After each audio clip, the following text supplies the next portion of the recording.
with that, let's move back to the market conversation. We have Jai Bala joining in. Jai Bala, of course, is from Cash the Chaos. Jai, great to have you on. Thanks for being with us. Market seems to be getting into no man's land. I mean, it's very, very listless, 17, 18, day trading range. What's the sense? And yesterday there was, it failed to have any convincing breakout of the trading range on the upside. Pretty much similar today as well. What do you make of this consolidation? I think there is a mild breakout that's already happened, Surbi. The fact that Nifty is trading about 24,116, or it traded about, that's a positive for me. Although it didn't close about, I think it will probably do it. I think I have a slightly different opinion, but I want to caveat it a bit. The next 1,000 points on the Nifty is possibly coming to the upside, and it could be quite fast. And because of my interpretation of the wave structure of the move from the April low, I think there's a reasonable possibility that Nifty could accelerate, and we could have all-time highs as quick as July. But the Nifty needs to hold about 24,300. But if 24,300 were to break, this bet is off. Although the longer-term picture, from a 6 months to 12 months time frame, I'm still anticipating 29,000 plus on the Nifty. Okay, all right. Hi, Jai. Good afternoon, and good to see you. And you're saying the bias is on the upside, and we could have a quick fire 1,000 points. We'll wait by for that. But the real action has been in the broader markets, and you've been giving us some exciting picks.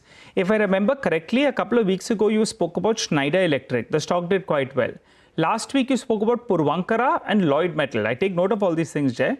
And they've done well. So if you want to give us a revised call on any of these stocks which you've already recommended in the past, and also for today's show, what are you recommending?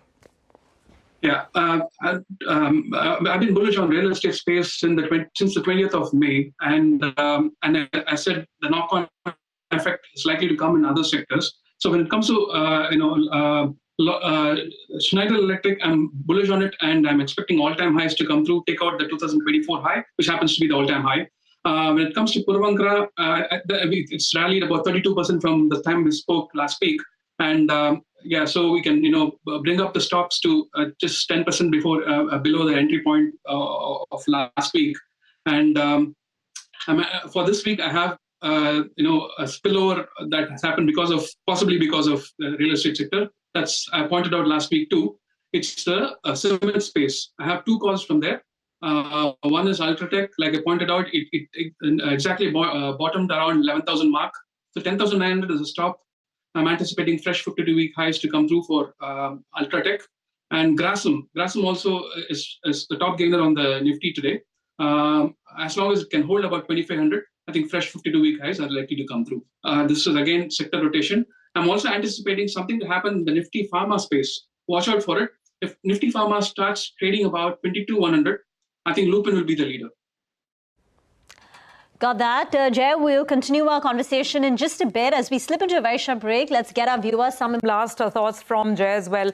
Jai, financials, after the RBI policy, everyone's looking at this part of the market. What would be your top trades on the long side?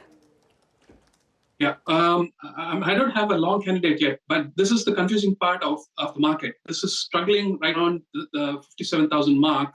Possibly it's pulling back to 55,600 and then heading to the medium-term objective that I've been having for about 58,000 to 59,000. HDFC Bank and ICICI Bank, which I had been bullish, I've already rallied. I think the heavy lifting needs to come from State Bank of India. That's the problem pocket for the Nifty banking index. The structure isn't as good, but if it were to take out 850, possibly the negatives will subside, and we need to relook at the stock. Jai, anything in the IT pack? I think that's the only space where you are seeing some green, at a sector level. Yeah, the relief rally that I'm counting this as a relief rally. I'm still anticipating one more higher high to come through, possibly closer to 40,000. The strongest stock within the space is possibly Tech Mahindra. Tech Mahindra looks quite promising in the short term. I would anticipate for the higher highs to come through somewhere close to about 1,800 to 1,900 mark. Having said that, even Infosys, from a very short-term perspective, possibly heading to somewhere close to 1650 to 1700. So I think treat this as a short-term move. If you're bullish on anything for the medium term, I think Tech Mahindra, Coforge, and Persistent, they are the names to be. Okay, Jai, I think earlier you were talking about crude taking a bit of a leg down and then going rocket up.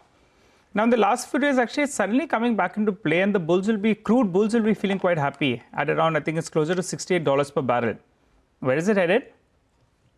It's clocked, confirmed a double bottom, Nigel. It's heading somewhere close to $78. So I won't treat this as a cause for worry. It's probably consumption from Asian side picking up, and that's probably trying to lift the markets up. So as you've been pointing out at the beginning of the show, consumption is pointing to pick up. So that's probably providing the tailwind for crude. The $78 I have is on the NYMEX, not on the Brent variety. Brent variety is trading about $3, roughly about $3 higher, so possibly 80 plus for Brent. Okay. And what about silver? Will it shine brighter than gold? Yeah, we pointed out last week, and it's been doing exactly that for the last 5 sessions. I think it's nearing an end point. The resistance for silver comes about 37.5 to 38 on COMEX. So one more sequence of higher high pending with a very short term. Post that, I think both gold and silver will start to correct. But as very short term, one more sequence of high pending closer to 37.5 for COMEX silver.